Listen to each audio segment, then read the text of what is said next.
everybody. Welcome to the Pocket Dragon Pub. My name is Holly, and I'm going to be your game master tonight. Tonight we are playing Orbital Blues and telling the story of the fabric of time. See, I did it again. I knew it. It really is because of that script. I give up. Anyways, we're going to tell this really awesome story that I wrote. Yeah, you can redo that line, Holly. I'm linking it. It's fine. I need to get us a clacky board so I can do this. We're going to be telling the story in the Orbital Blues system. So let's find out more about our storytellers today. And with that said, I am going to pop it on over to Jason. Yeah. Well, I know I'd be your first victim. Hi, I'm Graphical Rodent, also known as Jason. My pronouns are he, him, and I will be playing a deacon whose pronouns are also he, him. I got to pick a victim. Mary. Hi, I'm the victim. Hi, everybody. I'm Mary. My pronouns are she, her.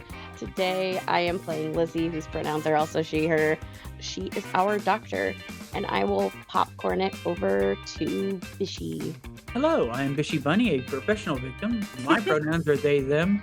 I will be playing Thorn and Rose. They are both she, her. She's a very sort of bizarre character. We'll get into that later. And I will popcorn it over to Nate. My name's Nate. I don't really have a victim thing. I'm sorry, guys. My name's Nate. Pronouns are he, him, and I'm playing Nova Valentine. Pronouns she, her. I'm the pilot. Every time I say that, I think of Rogue One. Yeah, I'm Bodhi. I'm the pilot. And I'll pop it over to Okami. Hello, my name is Okami, also known as Hector. My pronouns are he, they. I'm going to be playing Jayden Damascus, gearhead, heartbreaker. That's awesome. All right. And then, yeah. So thank you all for joining me. And are you ready to play a game? Yes. Let's do it. Yeah. It's ready to play.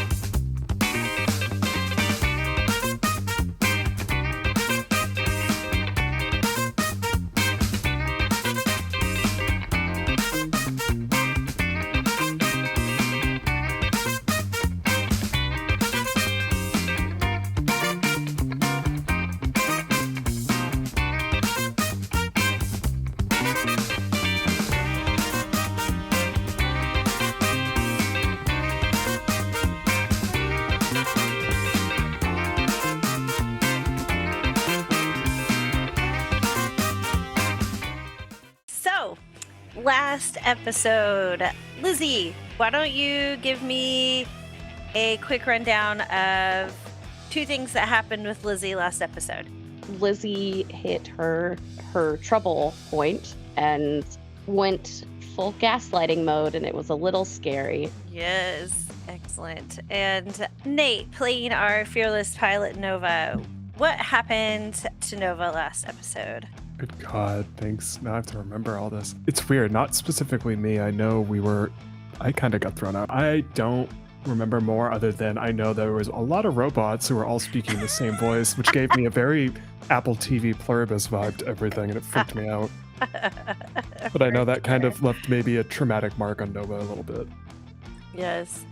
Thorn, Rose, what happened last episode with you two?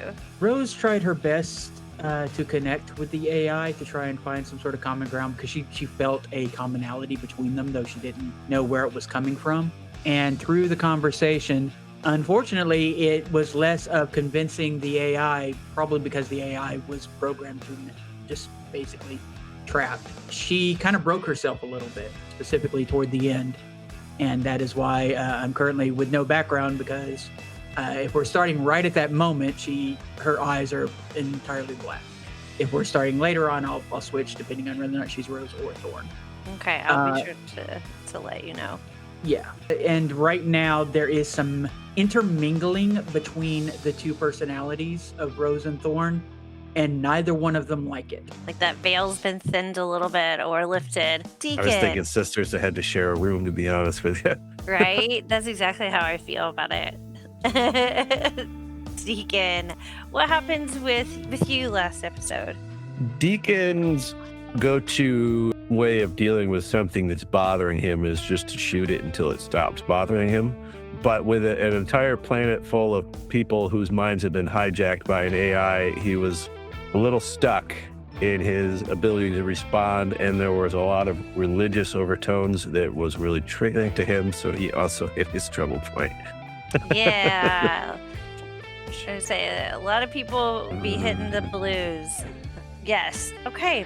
So yes, you guys met and destroyed No One, the AI that was running or maintaining the world of Calypso. And Lizzie did her very best look at the flowers moment. I'm not doing anything. I'm doing nothing. I'm helping you. Why does that still hurt all this time later?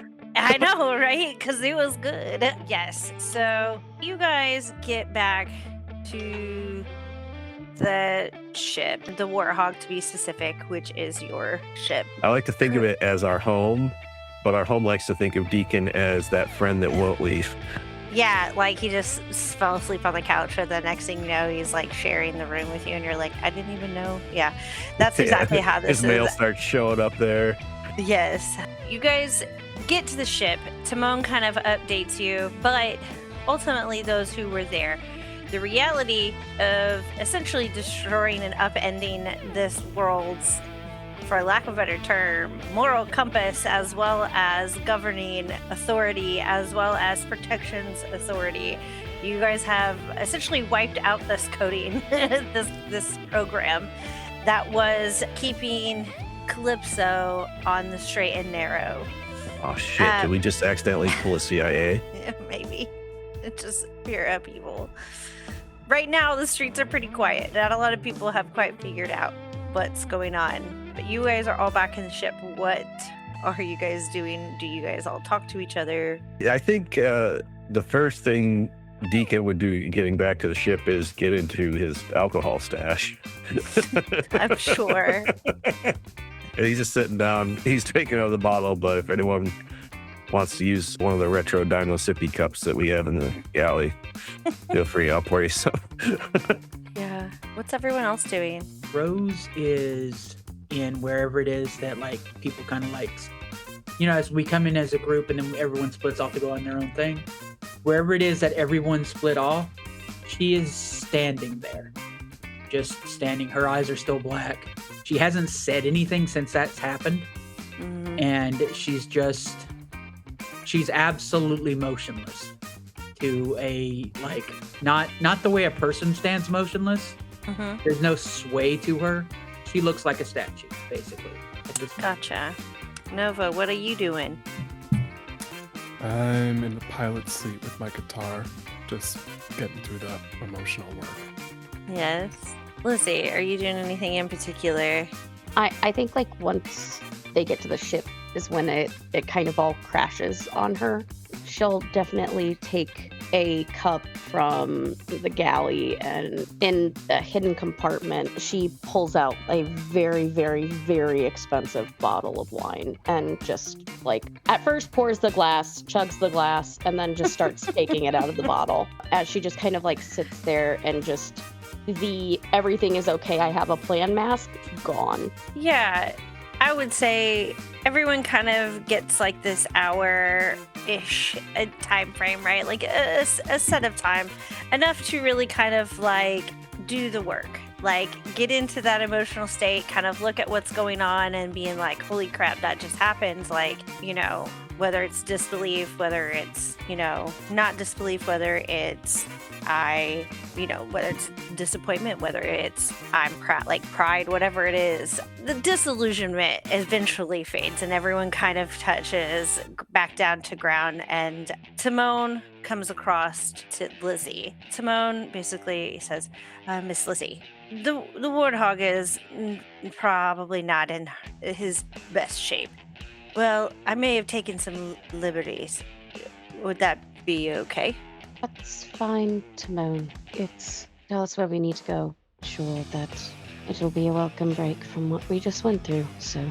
Perfect. And Nova, as this happens, you're in the pilot seat, you know, messing around, doing pilot things, whatever those are. And It's mostly Wordle. Right. Don't ruin my secret. You I got it right in 2 tries. love. You are essentially, Timon comes across and is like, Miss Nova, here are coordinates to our next destination. Thank you. And it essentially downloads to a device in front of you. You see, do you accept and input those coordinates? I accept, I say, copy that. And Timon, has anyone ever said you have such a pleasant voice? Well, no. Thank you. Say la vie. Put the coordinates in. Like he's like, and Timon is like, okay, thanks.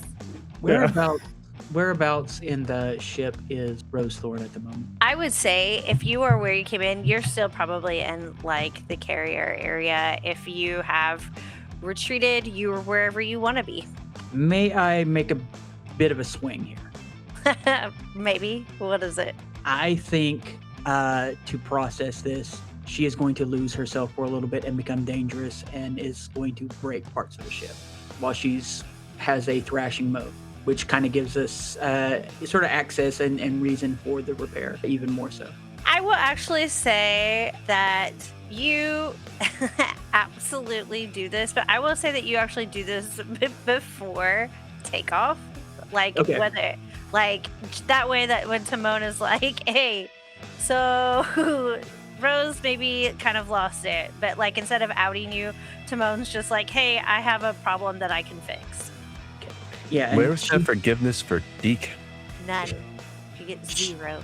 She does go full on, like, and she like rips into the bulkhead and punches through steel walls and rips tables off and like lifts crates that are almost about a ton and throws them across the room and slams them into monitors. And yeah. Okay, so you do this.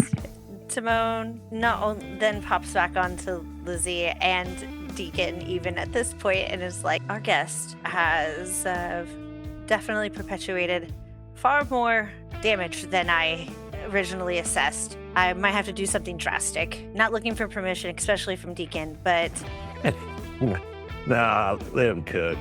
let him cook. Well, just I'll be patching someone through shortly. And that is, with that, Timon is gone. And I would say, you guys, these coordinates are set. Nova, you guys ultimately, travel is probably like 2 or 3 days. But before those 2 or 3 days get through, you get one last ping, and it is Mac. And she pops in and says, thank you.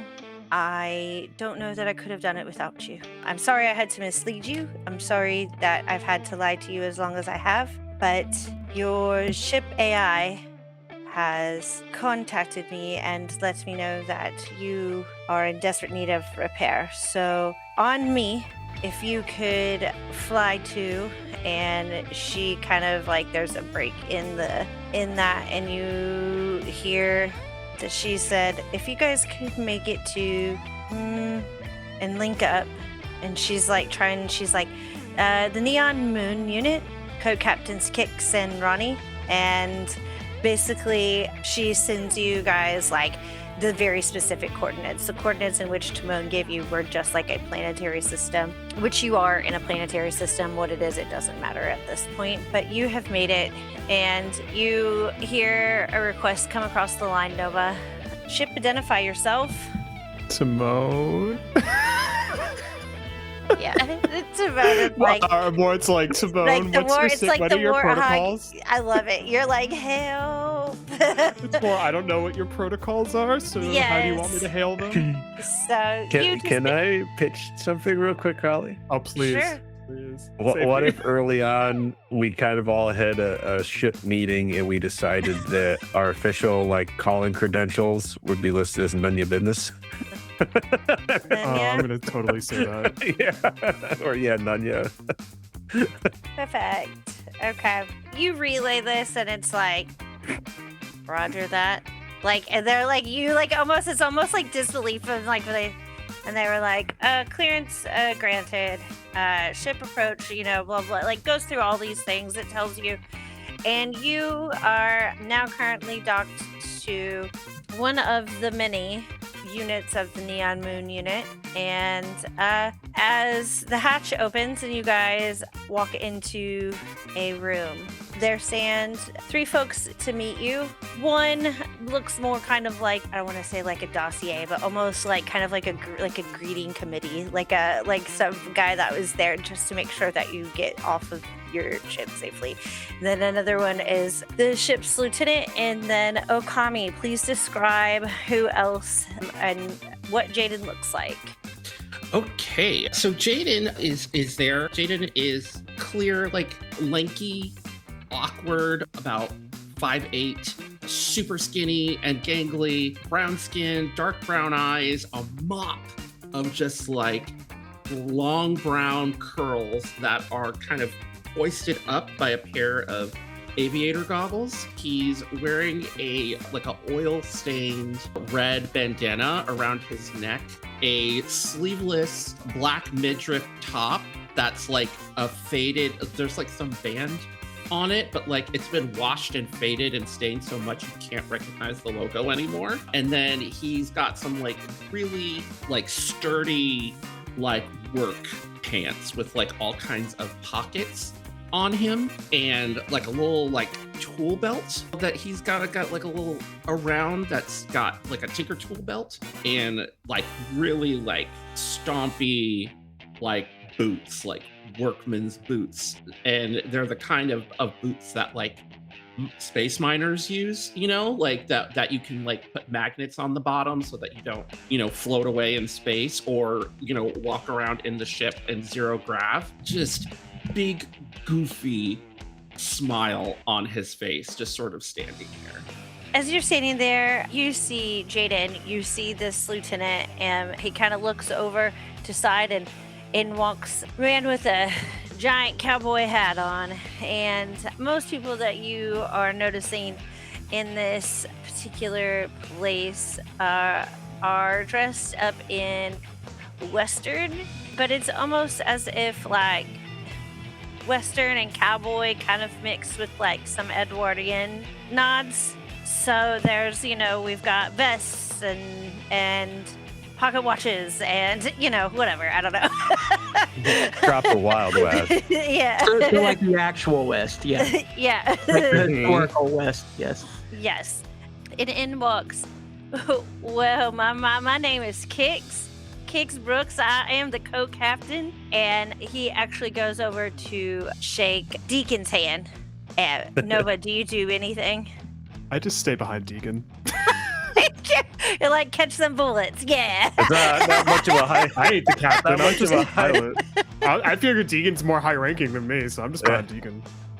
I mean, if you're trying to hide, you're not doing a good job because you're like half a foot taller than Deacon. Oh yeah, I'm so tall, but I just slightly push you forward, like all you, bud. Yeah. Oh, well, hi, nice to meet you. You must be the captain? He looks sidelong at Lizzie. Yeah, let's go with that. You shake your hand. Loudest die roll. Loudest die roll. The possible. loudest. I love it. Oh, well, okay, great. Yeah, sorry, my partner, Ronnie. He could not be here today. He is taking care of some things here on the ship, but you will meet him later. I was radioed by Miss Fleetwood, and she said that y'all were needing some, like, fixing up, maybe some upgrading. Who do I speak to about that?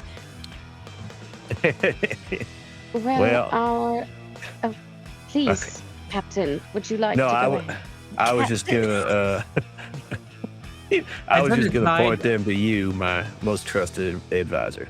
As an aside, Rose is not here, by the way. Rose has not left her room since the incident. Okay. Oh, And I we just set up- encourage we Lizzie set up saying, alarms. Yeah, Captain. Yeah, all means, Captain. I love that. Aye, Captain. Well, you have Kix kind of turns towards Jayden and kind of gives him like a quick little chap on the shoulder and is like, well, Jayden here, he's going to take real good care of y'all. I haven't seen a thing he can't fix. And if not, make it run better than it did before. It is unreal. Can't find help like this hardly ever.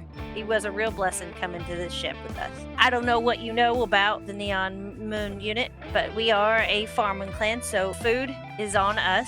I was told that there was another one of y'all. Yes, they're currently in their room. Captain, why don't you explain to them of what needs fixed? And if you will allow me to be excused, I will go and fetch our friend. Can I add a fun thing when you say that, Nova? Because even though they're really tall, they're cracking up. They can't hide it. Perfect. I think even Deacon takes a second to respond because it doesn't really sink in for him right away that they're talking about him. Like he hasn't registered all the way. Like, oh yeah, that's me. I love it. Yeah, I'll take you through. It's Well, perfect. Jayden, this is Captain. Deacon. Oh, nice to meet you, Captain Deacon. And like he just like puts his hand out. Pleasure. Yeah. Good old country handshake. Yeah, he's got like even though he's like a really skinny kid, he's got the calloused hands of a worker. It's weird because it doesn't quite, the exterior doesn't quite match the hands, you know? And it's at this point that you notice that he has kind of slung on his shoulder, a little bit hidden by like the tool belts, a sawed-off shotgun. Nice. As Deacon takes you around. Now, You're liable to come across some suspect wiring and or welding. I did not do that. Don't believe Timon if they tell you that I did. Who's Timon? Timon is the ship's AI. Cool. I'm going to give you a bit of advice. She's a little ornery, Timon, so try not to get on their bad. It's hard, but try not to get on their bad side. You'll be there forever. I get along with AI pretty well, mostly because they know that I can fix them. Lead the way. Like you hear Deacon, you do all this, and in your ear you hear, you need to ask Jayden that I have permission. Consent is very important to me. Oh, yeah, you're going to want to adjust your comms to accept incoming traffic from Timon. Oh, okay. Just let me know what the frequency is. And he goes in and presses a couple of buttons on his little earpiece that he has because he's got a little personal little. Yes. And you hear, hello, Jayden. My name is Timon. Hello, Timon. How may I be of service? What needs fixing? Well, we can start in cargo bay there. That's mostly cosmetic, maybe bolting down some tables, I'm not sure. And then we'll do the engine room if you're okay with that. Okay, all good. And you haven't seen the engine room yet, so get ahead of yourself. He makes his way over to this wrecked cargo. He's like,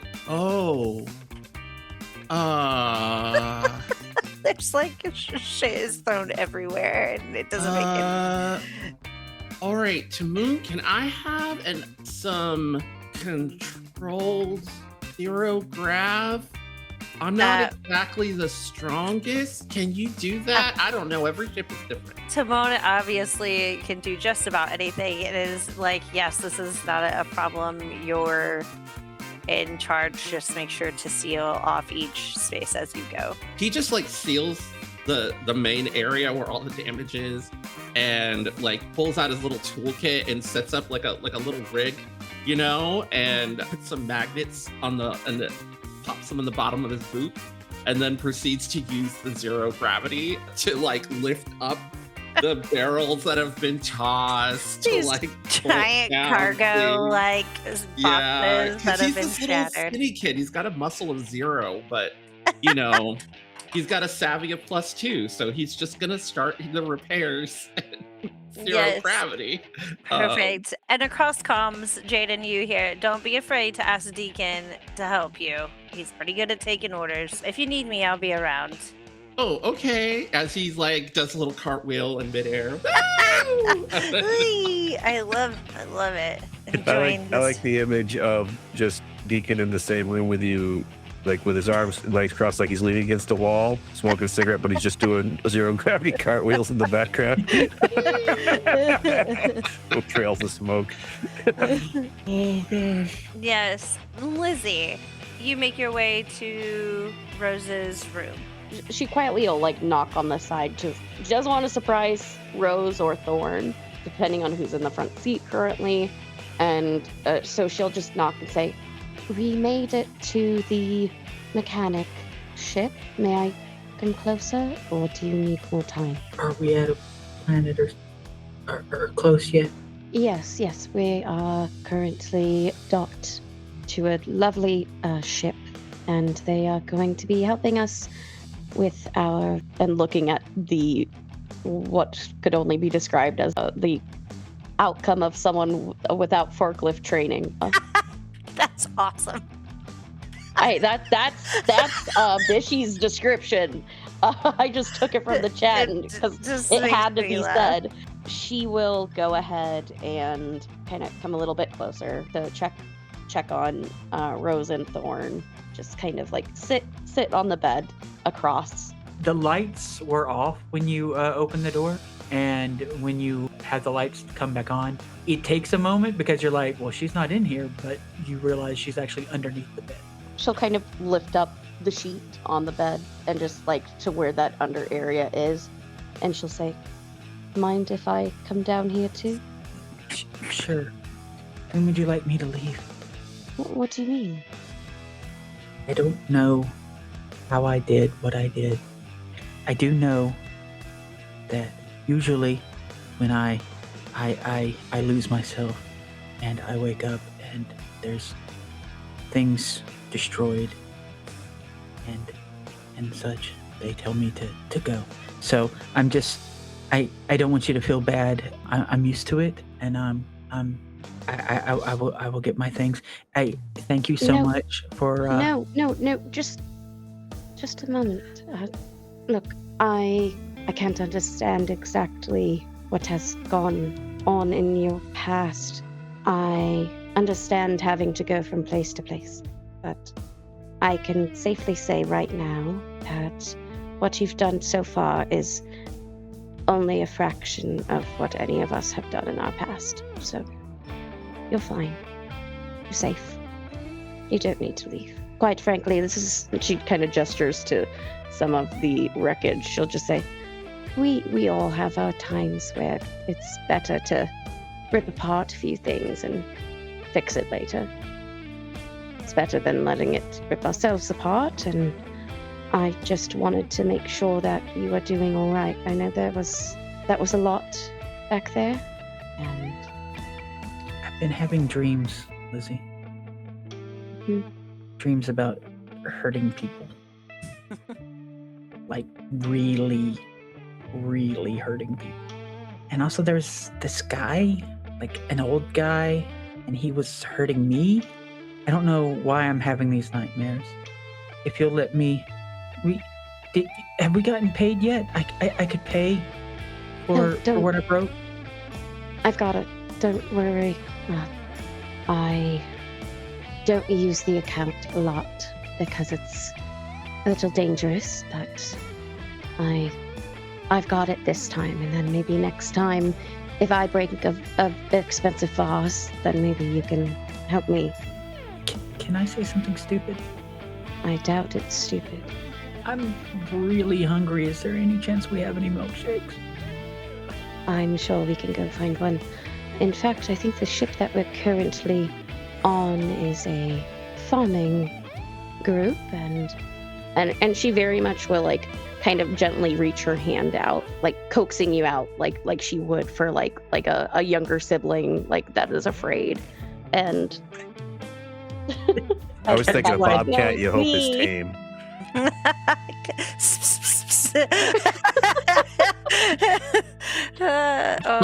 Sweet Bobcat. But She accepts your hand and slowly comes out, and her eyes are full on back to their unnaturally bright emerald green. and then she'll say, well, you know, once you've got some food, sometimes it helps to talk about what we see in our dreams, and it's almost as a way of minds processing things that have previously happened, some things that we can't necessarily exactly remember, but our body does. So yeah, I'm more of a physical doctor, but the woman I trained under also had quite the knack for healing both the mind and the body, and quite frankly, the soul at But times. before you're like able to finish that whole thing, she is already like entirely engulfed you in a hug. And while she doesn't put pressure to hurt you, she does lift you off the ground. I feel like it's one of those like when you hug someone that is not a hugger, and it's just like this, like straight as a board, and Yeah. then eventual like, okay, yes, and a little bit more of a loving hug, but it at first is just like, what is this? Oh, okay, you're not hurting me. Okay, we're good. It's almost like when you pick up your cat and he doesn't want to be picked up. Yes. As you guys are gathering and collecting yourselves, and you make your way out onto this ship, you have in your guys' lore sheet basically how this became a thing was this is actually a nomadic farming clan. You're on one ship, but there's more than one ship in all of this. It was started by a man and his husband, Kix and Ronnie. They were both bounty hunters that were kind of looking for a way to provide for others that doesn't feel wasteful in the vast wild west that is space. They got really good at bounty hunting and decided they wanted to pick up a new trade. You know, it's like they loved it and they loved it until they didn't. They got that ADHD ick and they were like, I must never touch this again. And they said, let's go learn how to farm.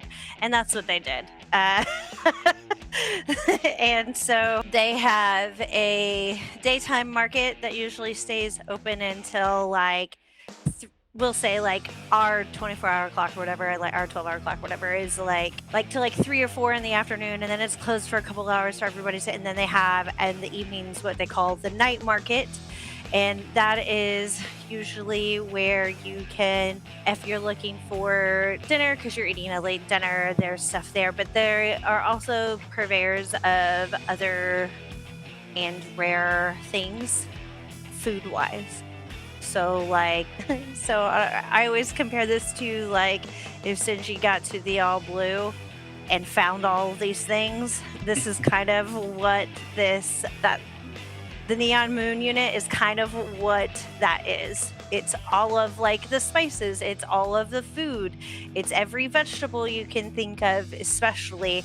They do have even like, you know, chicken and other delicacies of this universe are available. But I would say, Jayden, you probably realize this is going to take more than just like a one-day thing. And Deacon is there helping you, and ultimately time passes and it's getting later. You hear Timon kind of come over and say to everyone, including Jayden, it's getting later. Would you guys like to spend the evening out, or should we go ahead and batten down the hatches for the evening?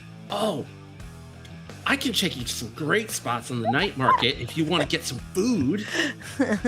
Oh, now you're talking my language. Damn. Everybody wants to go to the night market. This is going to take way longer than I thought. At the very least, I got to let, our captain know that I'm, this. But there's no reason why we can't go and, eat in the meantime. Hey, Lizzie, we got beef money. I ain't had beef in ages. Well, the captain said food was on us. There's an audible groan of Deacon using her real name. And then she will just say, yes, I owe you Delilah's account. Or not Delilah, sorry. Yeah, Dahlia's account. Yes, I have Dahlia, Delilah, Diana. I got them all. I've written them all down.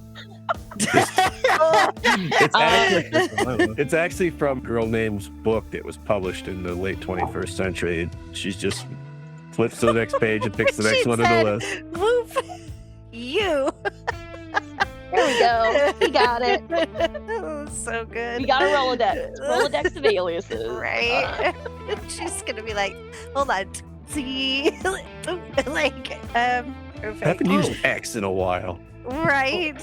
Jayden's going to say, oh, hello, and wave at Thorn/Rose. I'm Jayden. Nice to meet you.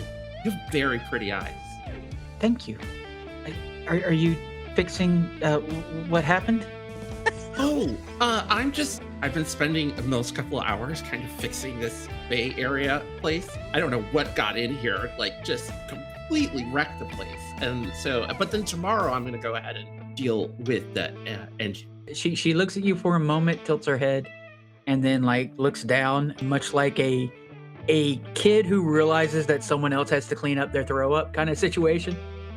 And she sort of mutters, I'm sorry. Oh. So what does Rose look like? Do they look like a cyborg?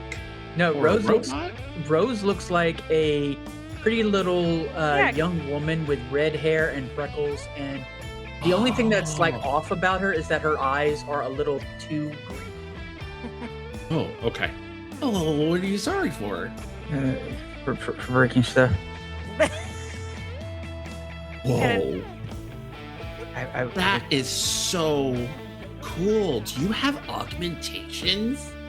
To give you the strength to be able to do that. As he points at one of the grooves that one of the patched yes. holes.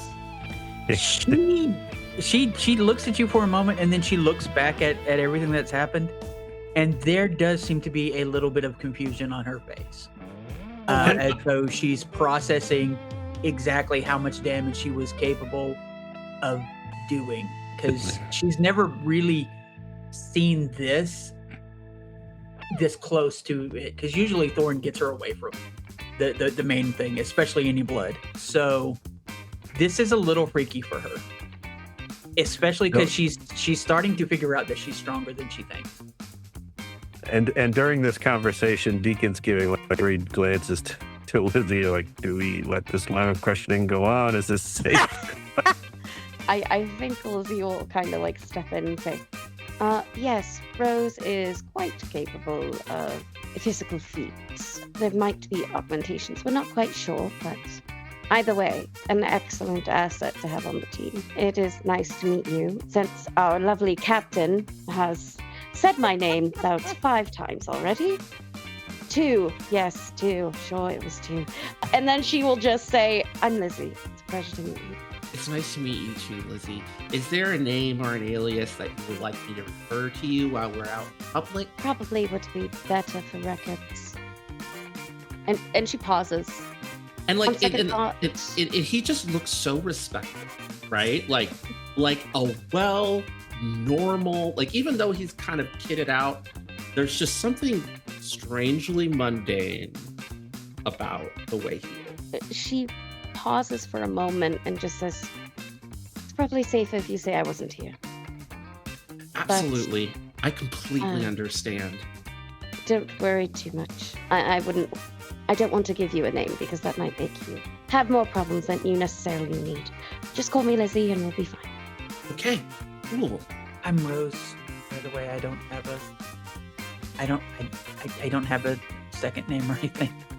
It's nice to meet you, Rose. And he like extends out a hand, overly enthusiastic.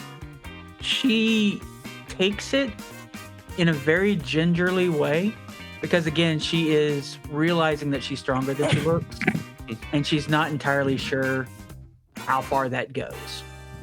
So you can feel a very sort of gentle touch to this. What do you like to eat, Rose? As he like shakes your hand, equally like as not gingerly. I really like strawberry milkshakes. Great. Awesome. I know a place in the night market that makes strawberry milkshakes with fresh strawberries. She smiles. There's actually a little bit of a blush to her cheeks, actually, a little bit. He smiles and he looks up at Nova and is like, hi, we met earlier, but I didn't get a chance to catch your name. No problem. Nova. Oh, that's a cool call sign. Are you a pilot? I mean, I sure hope so at this point. I'm just saying, Nova definitely sounds like a super cool pilot call sign. All right then, Captain, if you're ready, let's go. And he looks at Deacon, who starts to lead the group to the night market. Holly, Deacon looks up at Lizzie first, then me. Okay. Holly, because I've been with the fleet for a while, I'm just gonna take them to like the best spots. I'm gonna take them to the spots that listen to the captain when the captain says these people are covered, so that they don't get pulled one over, and Miss Lizzie doesn't have to go into any of her accounts because she's obviously running from something, but I'm not trying to like get her in trouble. So I'm taking this 19-year-old just clocking Lizzie like. Right. So I'm taking them all to the best spots to get decent food and the place that does milkshakes with real fruit for a roast. Perfect. Yeah, absolutely. You totally do that. And I actually think that is probably a pretty decent place to pause. We're going to take a quick little break, but take a moment to refill your drink, grab a snack, and we'll find out what happens when we get back. We'll be back in 10 minutes.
And we're back. We're back from that break. Hopefully you all have refilled your drink.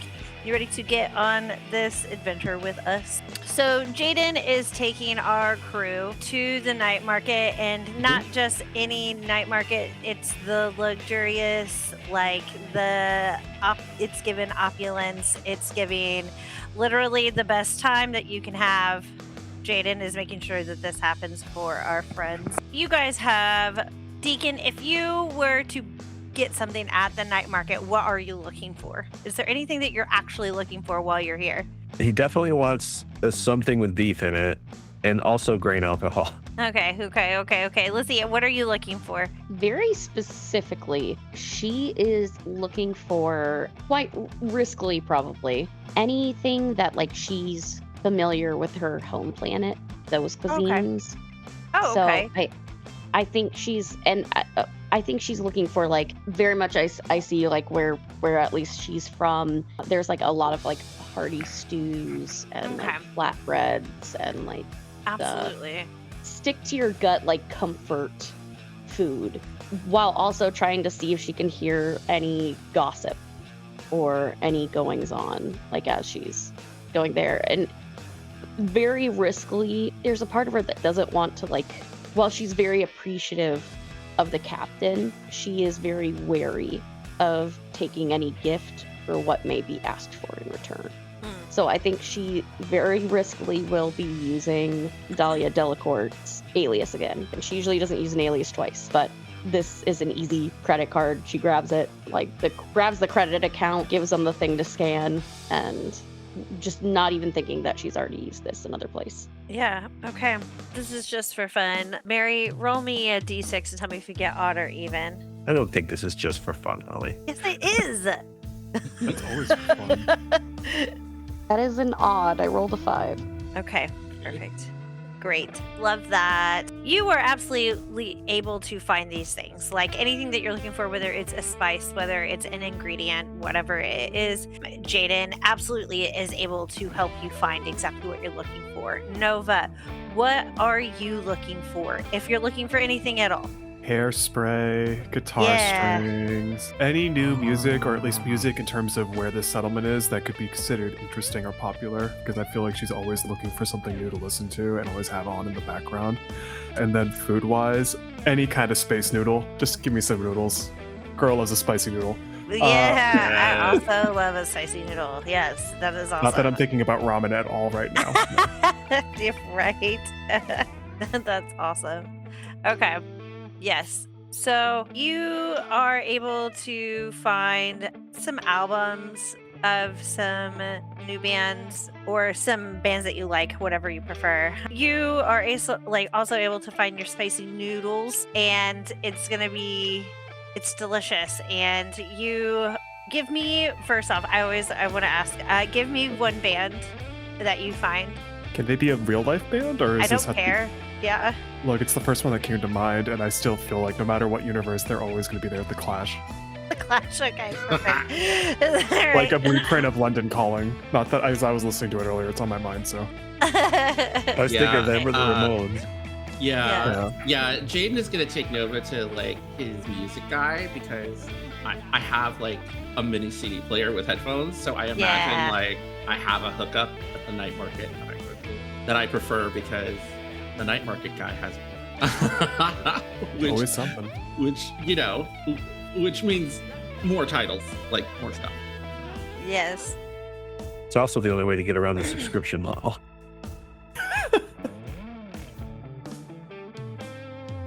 Yes. That's so great. Yes. So, yes, you're able to go to find this music guy and have the best time. Honestly, I'm kind of jealous. I wish this was a real time. It sounds great. And so far, everybody's picked really cool things. Thorn, Rose, what are you looking for? It can be food. It can be anything. Rose is going to, along with her strawberry milkshake, just because I kind of feel that this would probably be in the same area. It's probably like, because even going back in the Wild West, like one of the things that was actually kind of popular was, in fact, ice cream parlors and all that. Mm-hmm. And almost to the point that I think with a little bit of the modernizing, it's almost like a diner, like a 50s kind of diner. So she's also going to get a bacon cheeseburger and fries and ketchup and all this sort of thing. But while she's doing that, she's going to be eating and enjoying her burger and maybe chatting with people, in her sort of like quiet kind of way. But as she's doing that, her left arm starts sort of like doing its own thing, and it reaches over to one of the ketchup packets, pokes it with a fork, and then writes on the napkin, and I'm going to put this in chat so that you see it, in 3D space 2 space TAK. And that left arm then pushes it towards Lizzie. And there is absolutely no indication that she realizes what she's done, or that her and her left arm are even on speaking terms at that moment. And she goes back to enjoying her burger and seems to kind of actually, she seems to be calming down, as much for one, because she hasn't had food in a while, but also this moment means something to her because everybody is sitting around and eating, and she hasn't been kicked out. She hasn't been thrown away. Nobody's acting like they're scared of her either, even though they've seen, so like usually that's what the first thing that she sees when she comes back to consciousness is fear. And these people sort of like just kind of like take it on the chin, and it just solidifies the idea of family to her, which is not something she's ever had. But yes, so her left arm is in fact slipping a napkin that says that, written as best as it possibly can in ketchup, to Lizzie. What do you need to talk about? Like Jayden says over a basket of like fish and chips, Right. and like a blueberry shake that he got, because like the thing about this place is that it makes the milkshakes with real fruit. She looks at you very confused, and she's I like the fact that the milkshake, they bring you the milkshake, but they also bring you the little cup that it was mixed in, and it's like a chilled cup. Yeah, that's really nice. Yeah. Isn't it awesome? Like it's like getting 2 milkshakes for one. Yeah. Oh, that's all you needed to talk about? Okay. As he just sort of accepts that, like As Rose like turns to go and face Jayden like talking about it, she just quickly puts another napkin on top of the writing, kind of picks it up. So, because I don't think she knows whether Rose can handle that dissonance right now or not. So she's just gonna kind of put one on top, so we just don't even have to talk about what the heck just happened.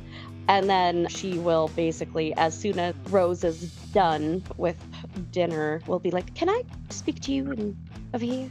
Just a minute. I'll bring it back, Jayden. Don't worry. I'll be right back." Okay. Sure. Rose walks over with you. A little curious. This is usually good for a word. Usually. Is this Yeah, there the you part go. is this the part where we put powder on our noses? Yes. Something like that. Okay. And she'll like clear out a restroom just to make sure like no one is in there. Now, Rose, I'm not trying to frighten you for a moment. I need you to go to sleep. And you'll wake up right back here, I promise. But you just need to focus your mind, clearing it, that you are going to go to sleep for a moment. Okay. Just kind of like look around. Sure. Okay, close your eyes. Go to what, if you had a favorite place in the world, what would it be? Okay. I'm not going to tell you though. And she smiles. And then she shuts her eyes. Thorn, what do you want to talk about?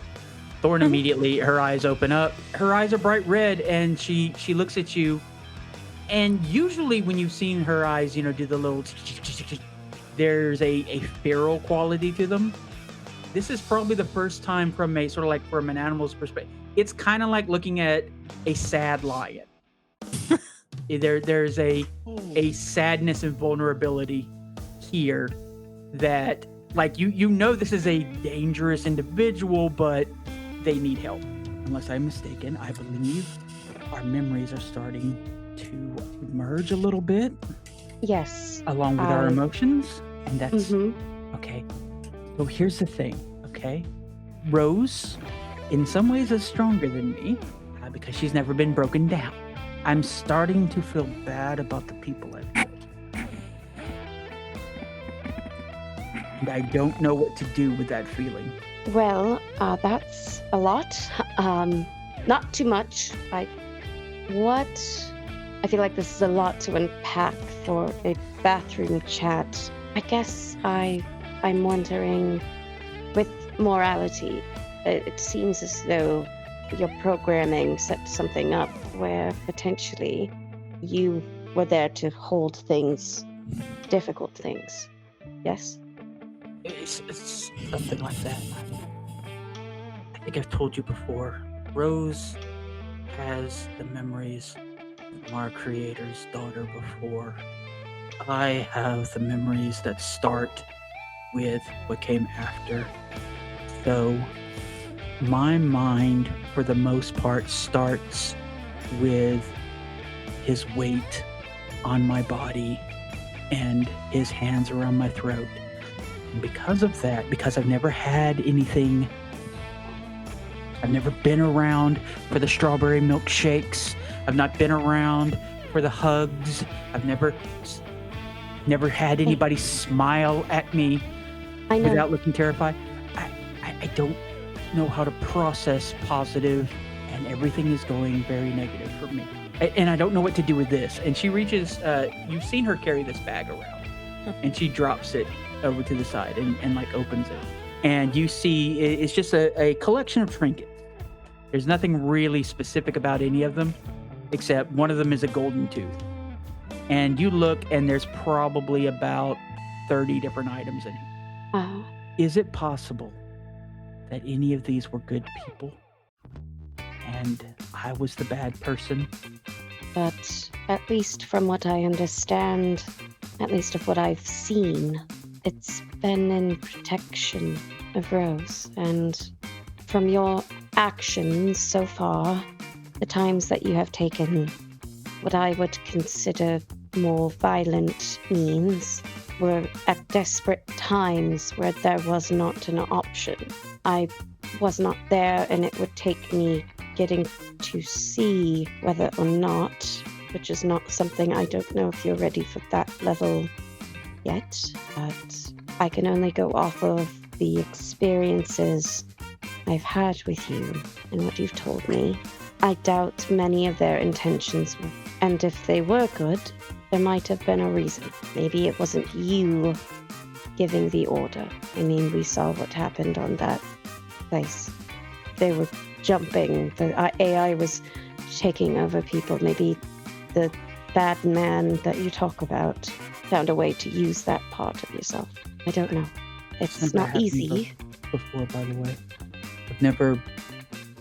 Okay. I want to continue with our arrangement, but I'm going to need you to let me out every now and then for little chats and so on, if you don't mind. Of course. And I'm sorry.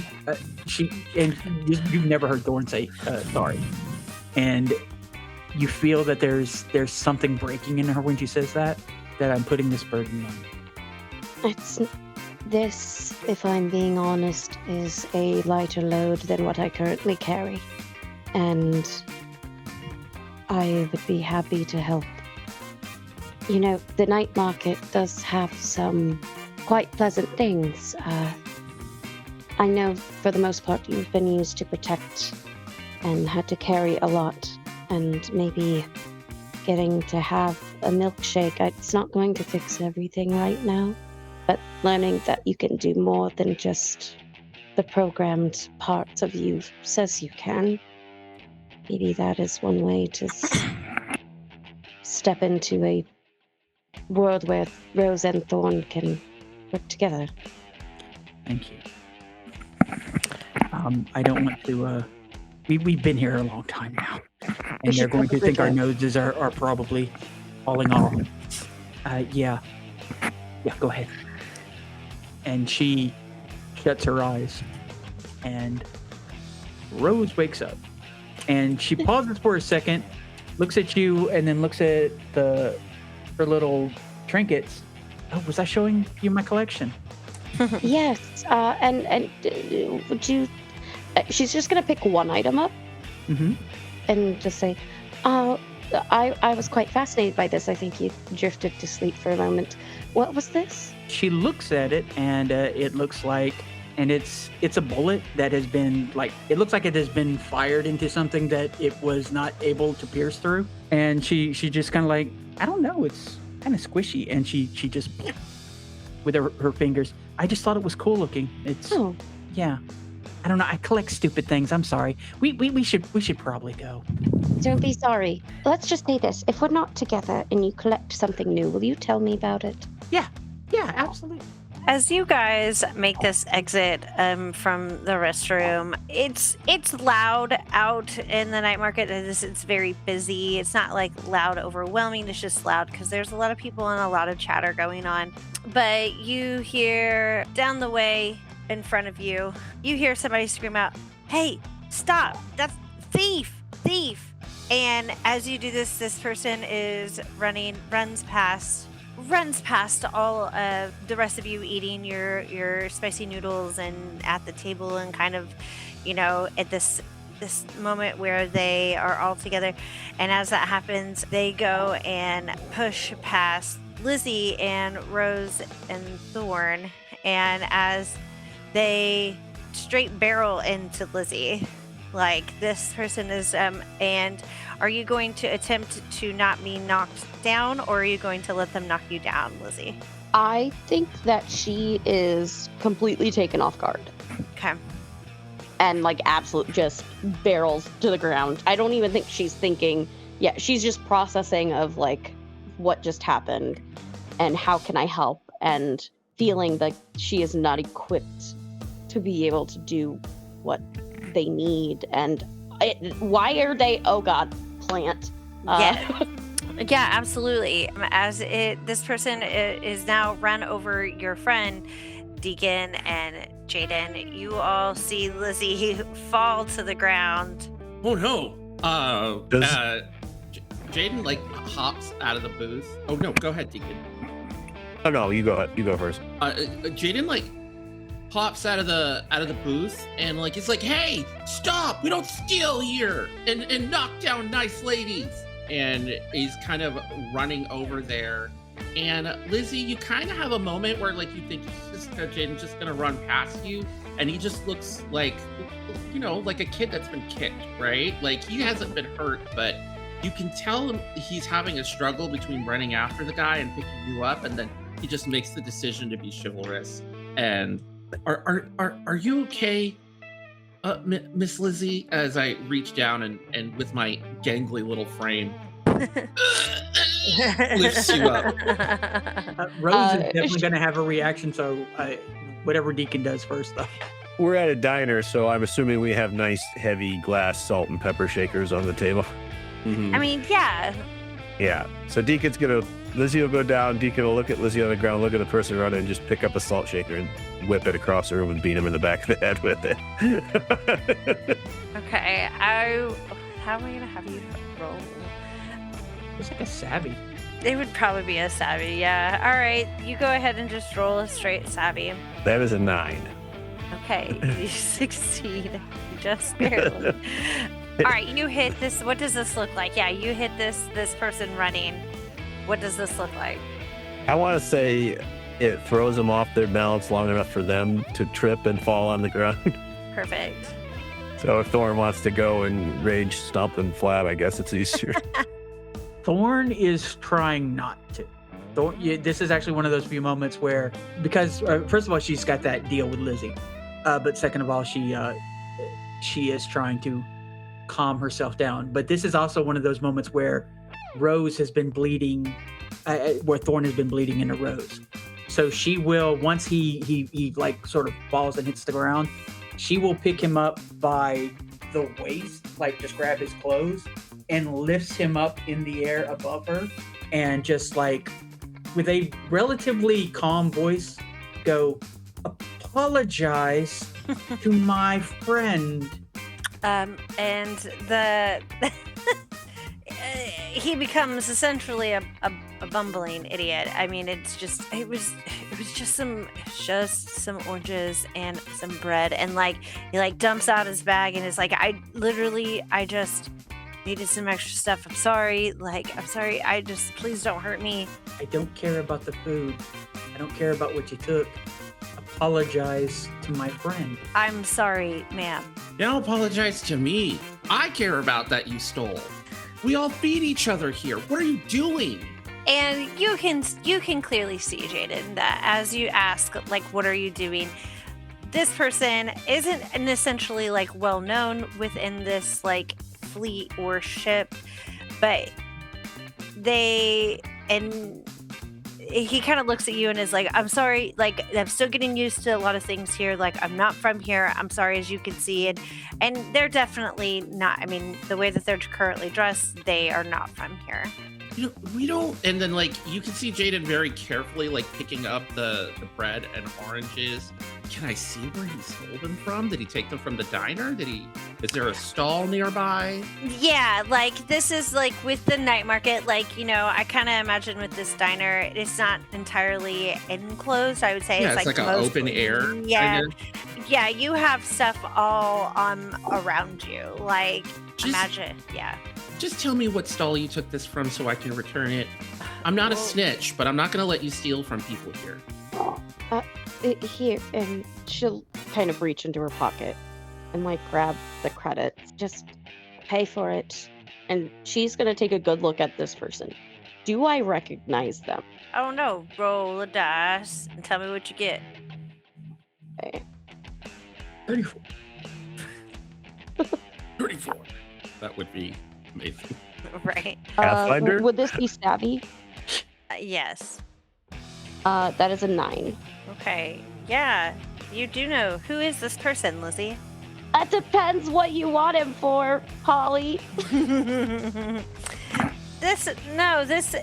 know, I would say you probably recognize this guy from kind of being in the ranks with Rook, you know, kind of in the same tin can as far as like the way that they thought, but like, you know, like you had said, you know, he kind of had this facade, Rook did.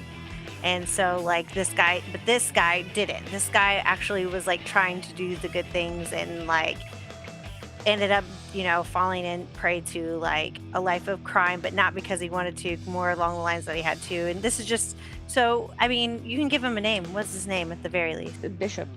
That's what he went by, at least when I knew him. Okay. And there's a look of realization, shock, horror, and then she's just gonna say, did he send you? Did he send you? And you kind of get this look, and like it takes a second for Bishop to kind of process like who's saying this to him, and he looks at you and is like, no. Lizzie just starts wildly looking around her, and then just moment of like realizing, oh, I'm in public right now, just is then going to say, here, dropped accent, everything. She's just like, here's the credits, pay for the shit, and get the hell out of here. Yeah. Rose has held him up in the air, by the way, this entire time. She has yet to let him go. Yeah.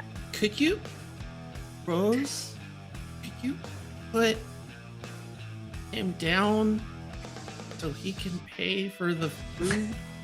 Lizzie, are you okay? I'm fine. It will be fine. And just like coming back to herself of like, nope, alias, we have to stay in the alias. Just Yeah. I hand the oranges and the bread after, you know, he put down and gets the credits. Yeah, of course. This person absolutely Bishop takes this money, takes the stuff, walks over to Person that was screaming thief. Yeah, yes. And they are begrudgingly take this money, but I mean, you know, a penny is a penny is a penny. So Jayden, in that moment before they go back to the booth and waits until that person goes away. Hey, Lizzie? yes, yeah. Really low, in a low whisper. I don't know where you're running from, but you're safe here, okay? If you need, like, real help, I can talk to my captain for you. There's like this look of like very kind of the that you would offer, and then there's kind of this look of like that is incredibly sweet, but that is incredibly dangerous. And she will say, I appreciate that, and quite frankly, I forgot myself there for a moment. maybe there is a way to help. If he's here, you guys might be in a bit of trouble. I hoped that he had left before I did. But it will be fine. It shouldn't be a big issue yet. So I appreciate it, but frankly, you all have been incredibly kind, and to put you all on, let's just say I don't think it would be the best situation for the people here. And she kind of like gestures to like everyone just living here. That is quite the thing to take on. Maybe I hear something. ya. I know what it's like. I'm so sorry you do. You're too young for that. Well, you know how it is out here in the black. Doesn't matter how old or how young you are, sometimes life just finds you. Now let's go eat some more food and like relax and pretend that this never happened. Except for when we need to. And the like. Never happened. Yeah. Deacon will look over to the next booth. Come on, past us all. Our table seems to be bereft. And then we head on over to the booth. Rose sits in such a way like, when somebody gets into a booth and you're just like blocking like anything from harming them. Rose is very much in like protect mode at this moment. And Lizzie will be appreciative, but she'll kind of give a look of, it really is fine. Kind of like the look to hopefully look through Rose at Thorn of like, you can back down. It's okay. Take a minute. Take a breath. She's going to go on like nothing happened, but every so often she's just kind of like looking behind. When I gave Bishop the credits, I gave a radio link to my radio at some point with if you've truly left and you need help, let me know. I will say that is received. You do not get an answer. Yes. Deacon will. Oh, sorry. Deacon will okay. like not stare, but look at Lizzie for a good long minute, and then he'll just crack a smile and say, "The prospect of sudden violence? It ain't even my birthday." Oh. Glad I could help you with that. Although I feel like sudden violence is something that happens on a day that ends in Y. Rose Sorely looks like lacking of late. she's thinking about something really, really hard. Like she's really like processing something. Like you can almost hear computer grinding. Yeah. And then suddenly, like maybe like a half hour after this, she goes, "You assaulted him!" And then smiles. That's Love a joke. it. It's a joke. That's Hey. good. Oh. Yeah. That's a good one. I didn't even really think about that. Yeah, that was a thing. That happened. He smiles. Who's this going to say? Salt contained. Yeah. Yeah. Yes, he was assaulted, baby. You guys No, that was a got good it. one. So, Nova, are you always this chill? Like, he just sort of like... I'm thinking about this. I'm having going to give noticed myself I'm going to actually give myself a blues because I was thinking about this. I figured when they were looking through records, they found one that just made them like freeze in place because it's reminding them of someone they don't want to think about. Yes, and like a bad thing you can't scratch, it doesn't matter. Yeah. She buys the thing straight up and takes it with her. Wow. So yeah, Love I'm it. just being quiet because she's souping in her thoughts in a way that she hasn't had to do in a while, and she bought something she probably did not want to buy, but kind of went through the motions of buying it anyways. So when you say that, you snap her out of it. It's like, sorry, just always chill, sure, Captain. Yeah, sorry, yeah. You don't have to stand on ceremony when we're on leave. When we're on shore leave, you don't have to be. Oh man. But you're the captain. It's always captain. Captain, my captain. It's gonna come back and I'm bite looking you at in Lizzie the while ass, saying yeah. this and seeing that awkwardness just take, like, just that, like, no, please stop. And I'm like, I'm so sorry. It's perfect. Yes. So you guys, I would say the night market, everybody gets like, there's like food and stuff, there's kind of like, there's spices, there's meats, there's veggies. They have all the things that they would have. Just the night market tends to have a little more entertainment as well. So like you're seeing a show as well that is like, what would be considered like fire acrobatics and like, fire breathing. And it's just really cool. And it's like a genuine moment where one, I believe Rose is experiencing life at a different caliber from which she's used to. I do believe that Jayden has brought much levity to our morose group tonight. But my big thing is Jayden, you kind of get, as everybody's kind of enveloped in conversations with themselves, you ultimately get a comm sent to you privately. And I would say you would probably know of this person. That everybody knows of this person. This is Mackenzie Fleetwood, and she is essentially a pirate crew leader. She sends you a comm that says, Jayden, I know we haven't met in person, and you're with a pretty good group here, but there is something that you must get for me. They have it. In fact, it's on their ship. Oh, I mean, of course. Like, if we need it, if it's really important. It is the utmost importance. I would not ask you to do something. I would not insult your resolve like that, Jayden. You don't know me, but I know well enough of you, and I think you're the man for this job. Oh, okay. What do I need to get? File will be sent to you shortly. Thank you. It is imperative that they do not know that you are attempting to collect what I'm asking. Be in touch shortly.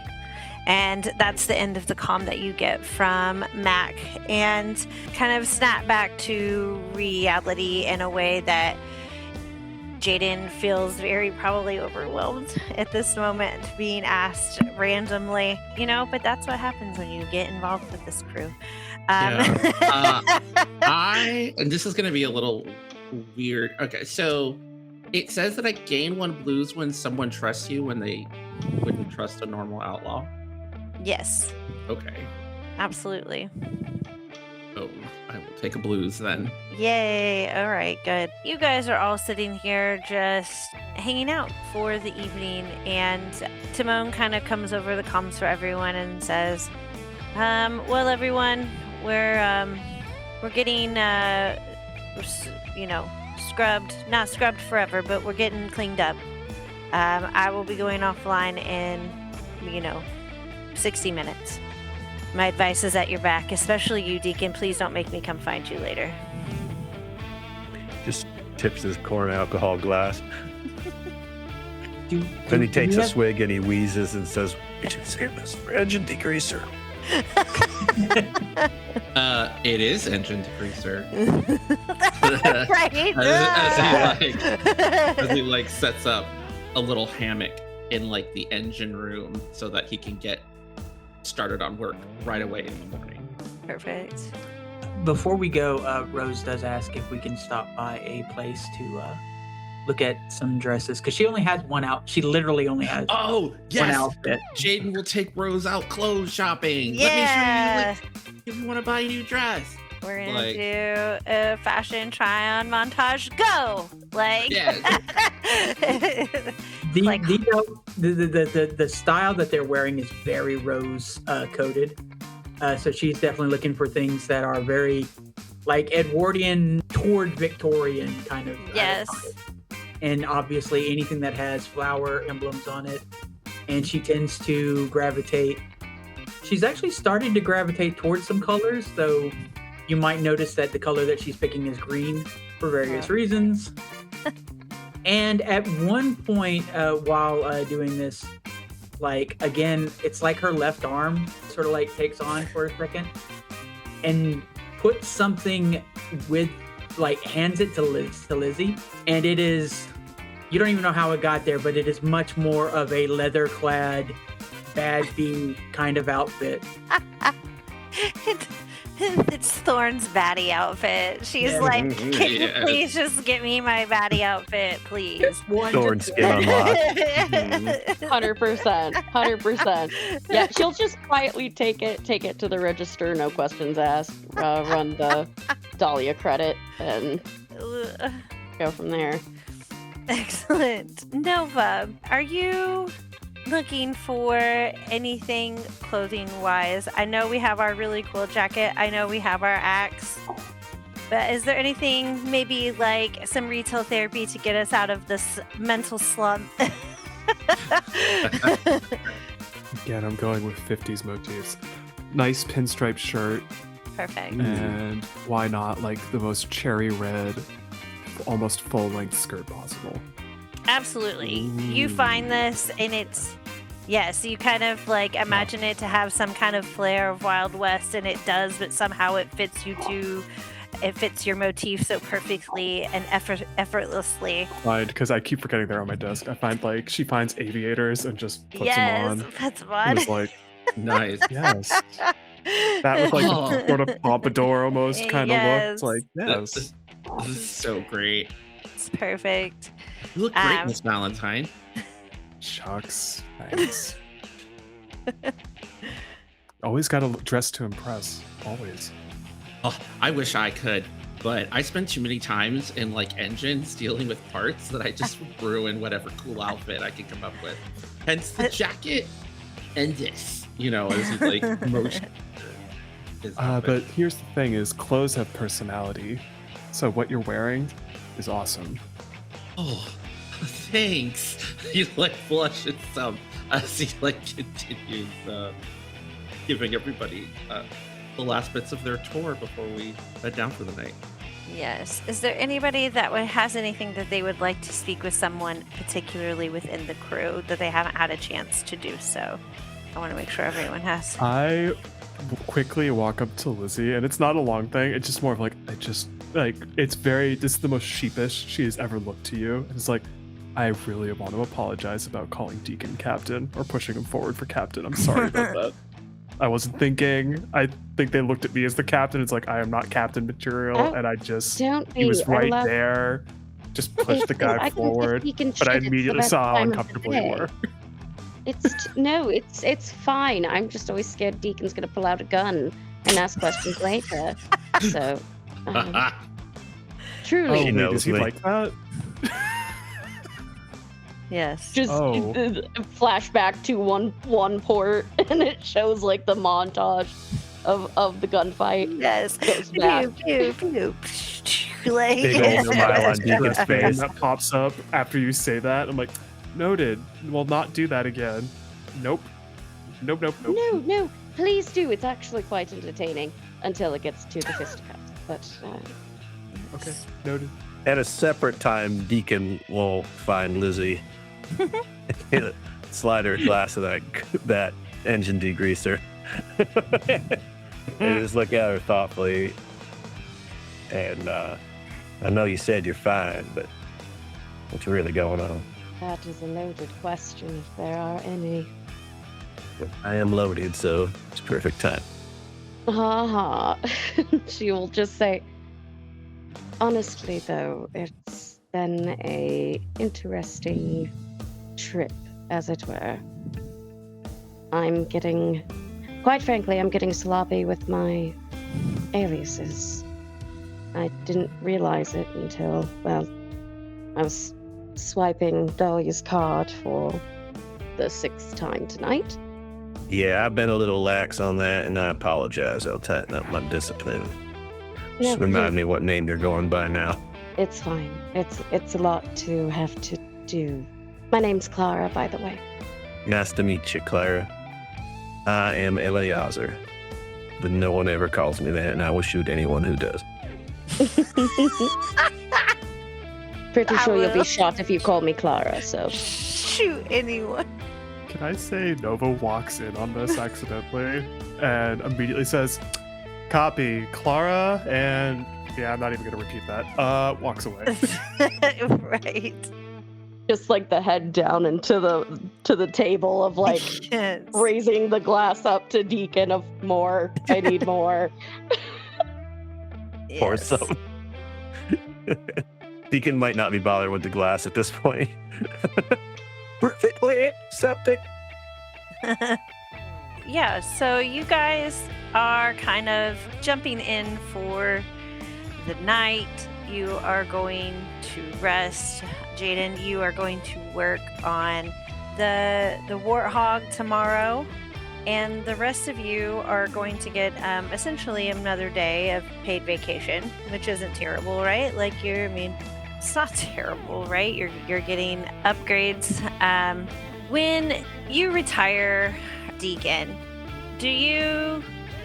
when you go to bed or lay down for the evening or however you do it, sleep sitting up, I don't know.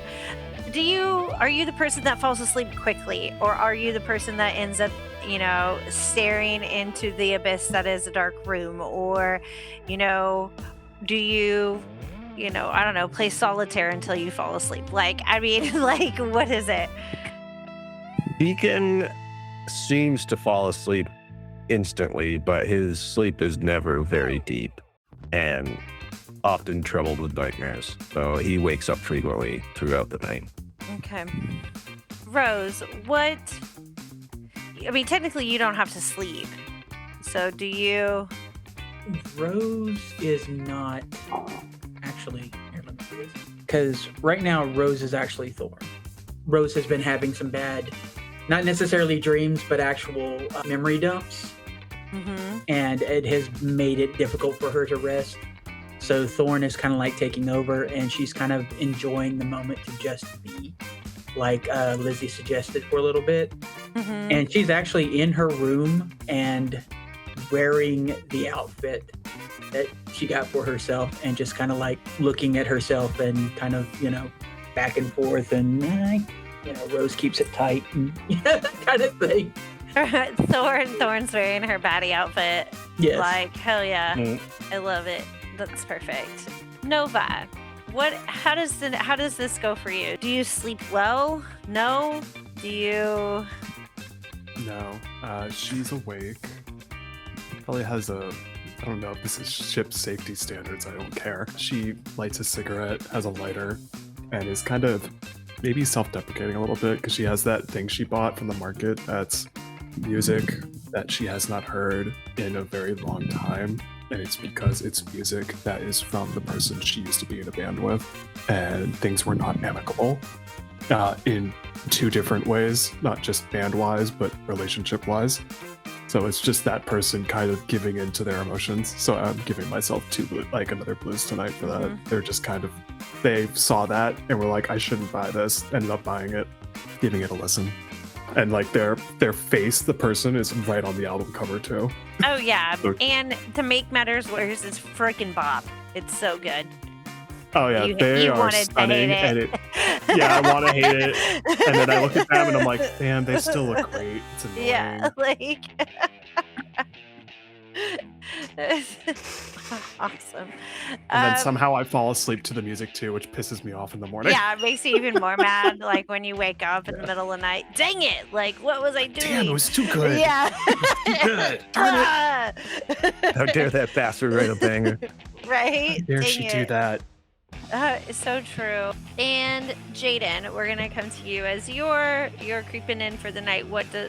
How does this go for you? He just sort of he has like a hammock that he usually uses in the engine room on the captain's ship. So he's just setting up his hammock from home here so that he can just on one end of the engine room to the other and just sleep in the hammock comfortably, fluffs up his little personal pillow that he has, and then just thinks about going to maybe drink with the captain, but then realizes he doesn't want to be hungover in the morning, and then he goes to sleep. But he's still listening for that message. Yes, of course.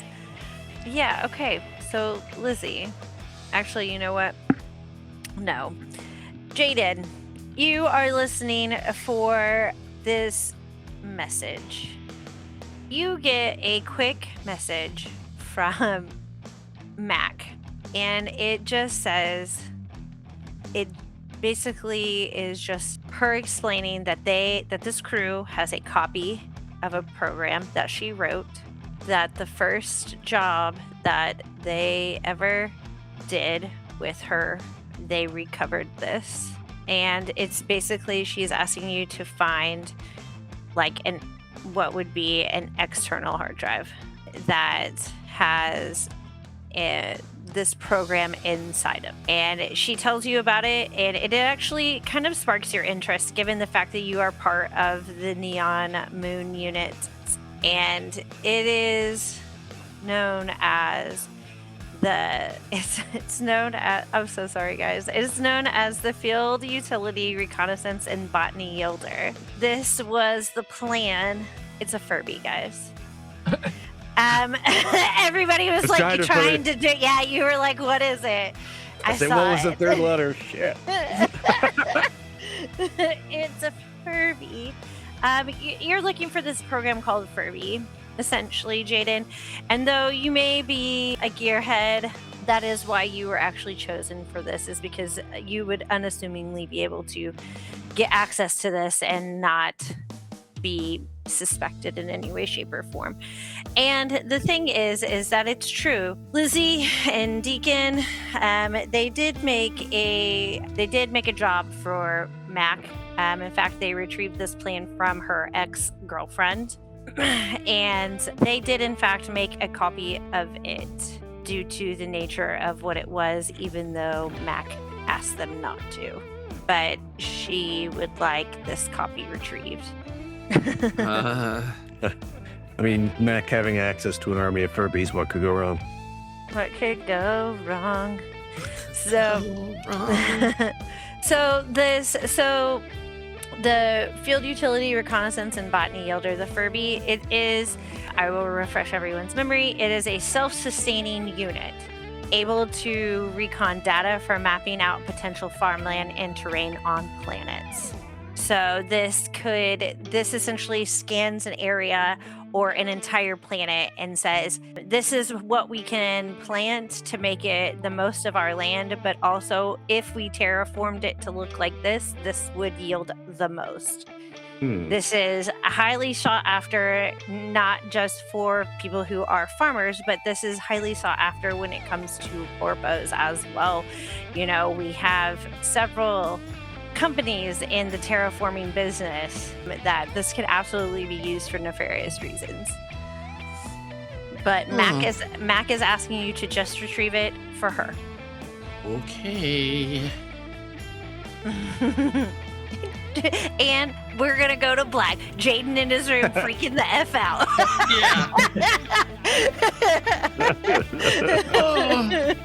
My friends. He's like, I just wanted to be here this one time. Fix this vehicle, that was it. And so we're going to then leave Jayden to carry the weight of this choice that's been laid in front of him. And we're going to go to Lizzie. Lizzie, please tell me what you are doing to wind down this evening, as you've had a very eventful couple days. Copious amounts of alcohol and very much doing exactly the things that she shouldn't do when she's had this much happen, which usually it's like if you act like everything's fine, 90% of the time things will blow over. And at this point, she is just obsessing over every mistake that she made, of every possible reveal that could have happened. Making sure and checking that like there aren't any new wanted posters on the different websites. Nothing new. More of the same, though. I would say that you're also kind of like flipping through digitally correct, kind of like perusing. You are sitting there and on your little, we'll call it your handheld computer, your laptop, whatever we're going to call it this time. You get a ping that's like, it's basically like open for chat. And you know this like ping to kind of be like every once in a while when you have downtime, you like to play some games online, and they're like simple little word games, like we obviously have Wordle in this universe as established at the beginning of this episode. and then we've got like the words with friends, like the online version of Scrabble and stuff like that. And so this is something that you are familiar with, but you get a ping that's like new game in the corner. Heavily inebriated and not making good choices. It's just, good. fuck it. We're going to click on the link. No, it's viral. You said it's fine. You said everyth's great. Everything is awesome. Yes. You open it up, and it is a children's game where you guess a letter, and if there is no letter, you are going to hang a man. And so you It'd be hello. right. So you are going to be the guesser, Lizzie. What letter do you guess first? I feel like at first, like, this is very much like, okay, I used to play this when I was younger, common letters. And she'll start with, like, an E to see if there's... You hit an E, and unfortunately, a head appears at the bottom of a noose. Okay, so it's regular hangman, not because it sounded like someone dies every single letter. It might. I don't know. According to this, That's this is hangman. just dry. That's hangman. This is hangman.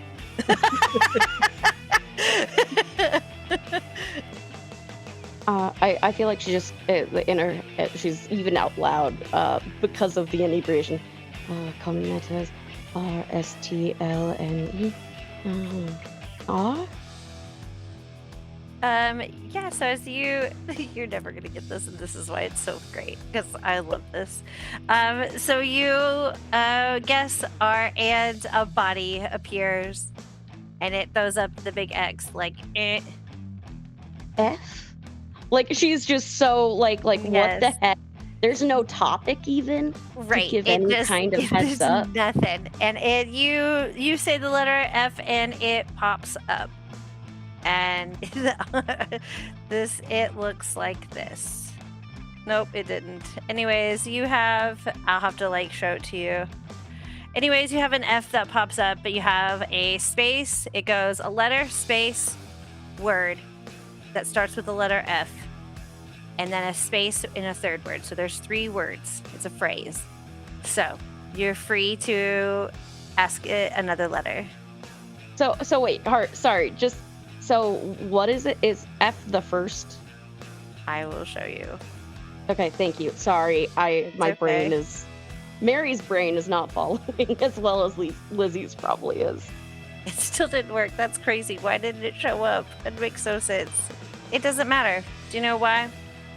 Because you're not going to guess it, but I'm going to make you pick another letter. And I will tell you just one more letter. I just need one more letter from you. That was it. All right, I think then she'll say C.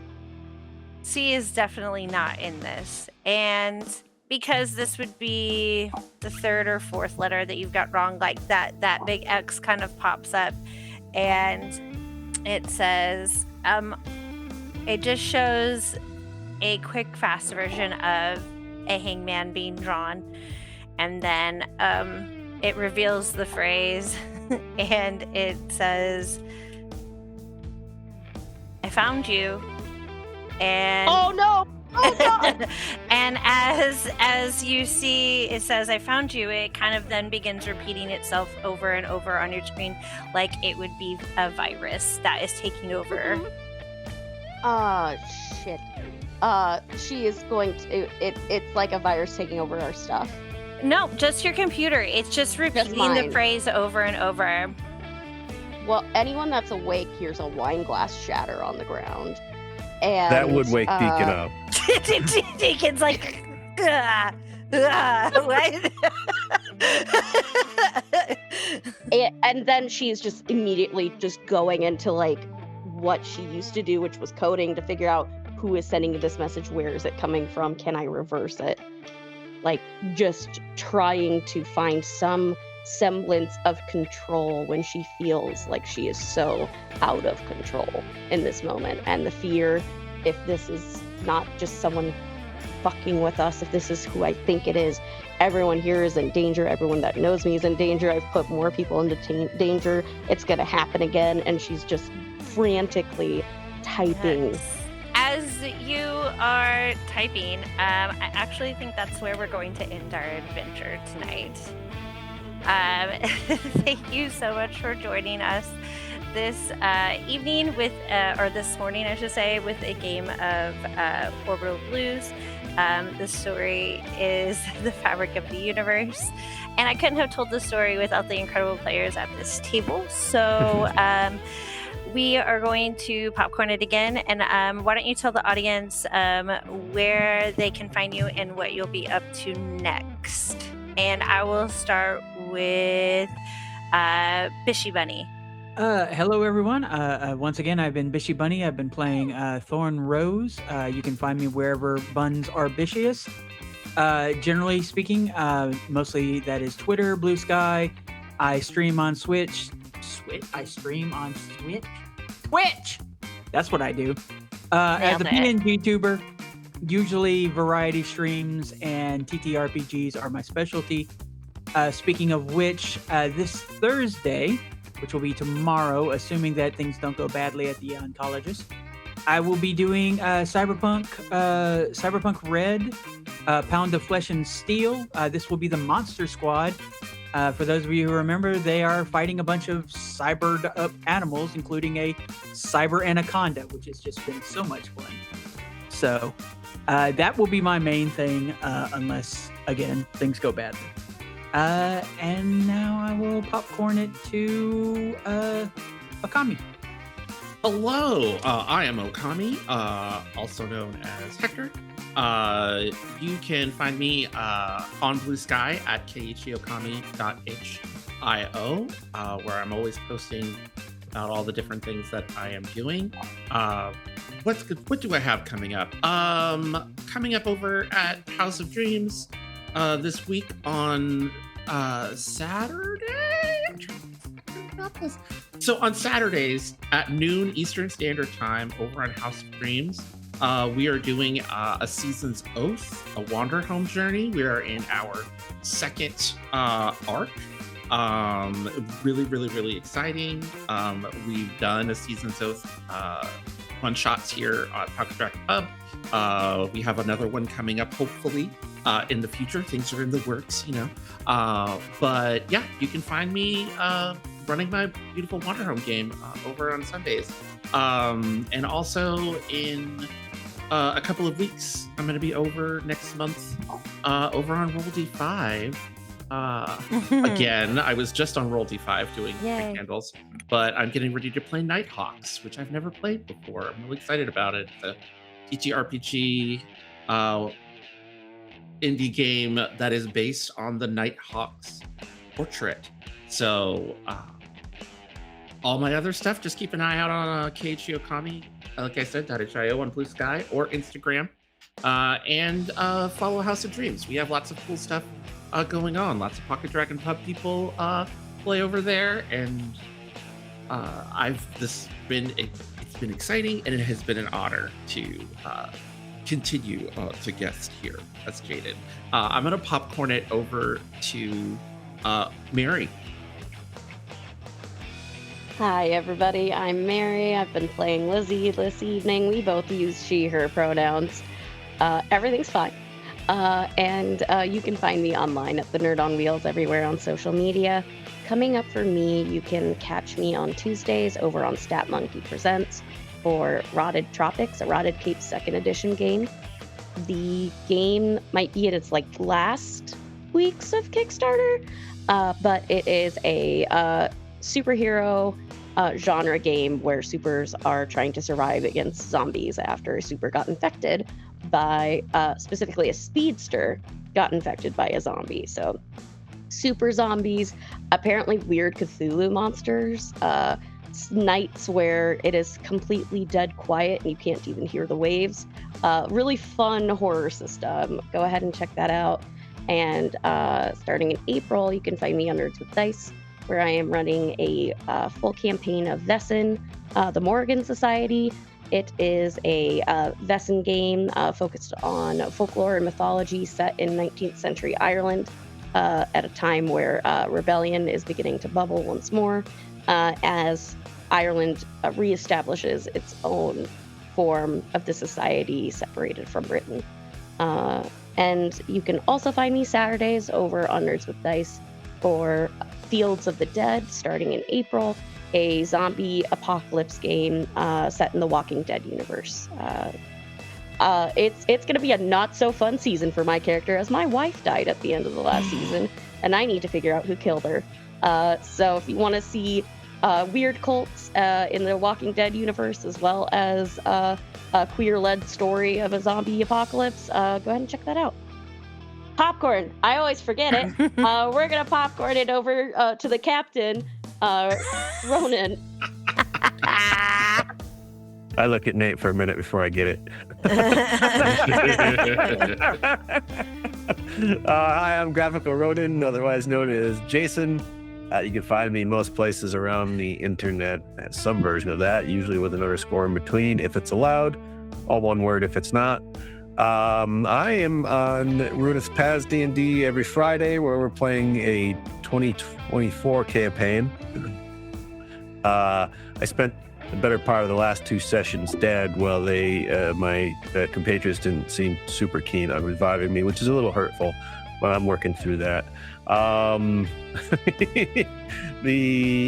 also on here on the Pocket Dragon Pub. Aside from this amazing show, I'm also in their Good Society series called The Secret Ways of Love and Magic. That premieres, I think, Friday nights on Twitch and Monday mornings on YouTube. I'm also starting on High Shelf Collective, an ongoing series that will be every other Monday in early April. That's called Mun D&D, where we play anything but D&D. I'm taking the first arc, and I'm running Nowhereville by Nerdburger Games, which is like a small town horror, like X-Files, Twin Peaks kind of vibe. We just decided in our session 0 it's going to be vaguely Appalachian. So we'll see what awfulness I can sling at my players there. Then the next cast member will decide which game they want to play, which story they want to tell, and we'll rotate like it's volleyball. That ought to be fun. I think that's everything at the moment. But that was me. I played Deacon. He, him. He's itching to kill something. Nate, you still need to go, right? Yep, I do. Hi, everyone. It's Nate. He, him pronouns. I played Nova Valentine. She, her pronouns. I'm just here for vibes. I really got nothing to promote. I'm just, honestly, the only thing I'm really working on is I have an offline game going right now, and it's been really nice to reconnect with some friends I haven't talked to in a bit. So it's been nice to have that. Good chill vibes. But yeah, I'm here for vibes. Off to Holly. Oh, man. Okay. So, yeah. So I'm Holly. I'm OMG Holly D everywhere on the internet. Everywhere. Don't know where to find me? Just type that in. You'll find me. Yeah, that's pretty much it. I've got Monday and D with Jason, although I'll be absent probably 2 of these Mondays, these first 2 Mondays because of work. Yes, really, other than that, I think that's it for me. I'll be back here every episode for this with the Fabric of the Universe. And as Jason had said earlier, the Pocket Dragon Pub has The Secret Ways of Love and Magic, which is, why do I want to say Good Society? That's it, right? Thank you, it is God Good Society, bless. Okay, I don't know why my brain said, nah, that's not it. Nope, Anyways, that's it is a Good Society actual play with Game Master Tadhana Joy. This is also FemGM month at the pub. We are spotlighting FemGMs in March for Women's History Month, along with The Secret Ways of Love and Magic and The Fabric of the Universe. That would be my game of Orbital Blues. We welcome guest FemGMs from all over the internet. And for more information, be sure to check out the Pocket Dragon Pub social media. As far as that goes, I just imagine Lizzie's full panic as we are fading out the long lens, and you hear Phantograms When I'm Small playing as we exit. And that is it. Thank you, friends.